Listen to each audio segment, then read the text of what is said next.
Hi, I'm Tennille Biggers, your referral partner with Keller Williams here in the greater Orlando area. And this month's tip is all about mortgage tips and tricks. Full disclosure, I am not a lender. I honestly try to stay out of the lending game because it changes often, and who am I to be giving lending advice to my buyers? What's important for us to know are what are some of the things that we can use to help our buyers get into the home that's right for them at the right time in their lives and be strong negotiators. So a couple things I want to touch on today. There's also a link in the comments below. This is straight from Family Reunion, but these are very powerful.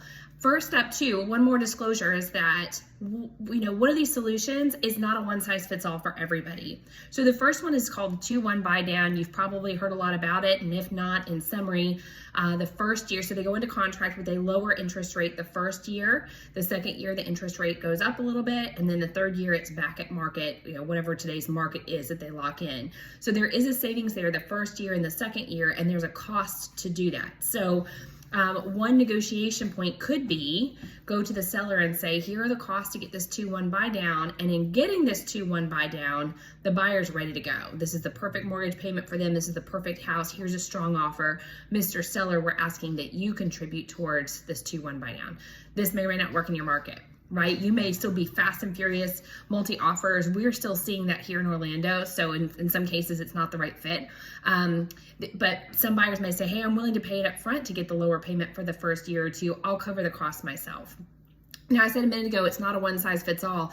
For some buyers, if they're maxing out their payment that first year, right? Like, how does that make sense to say, let's do this and your mortgage payment's going to go up the second year and third year? So there's a true consultation that's needed here, and that needs to take place with the buyer and the lender, and then you get caught up on what their plans are.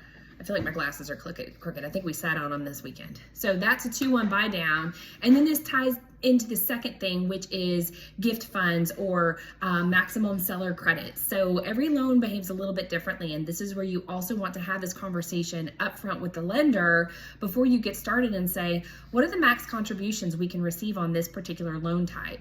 And the lender will let you know what it is. There's some information in this article. Again, I always go back to the lender I'm working with every single time on a transaction because I never know when rules are changing. But a loan type, for example, could say you could have up to X% of the purchase price gifted back.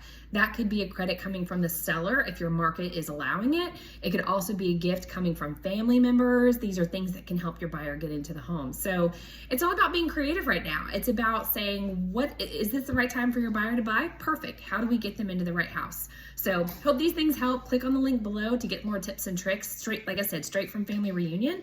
My information's in the bar below too. So if you have any questions, give me a call. And of course, I'd love to talk with you about your Orlando referrals. Talk with you soon. Have a great day. Bye.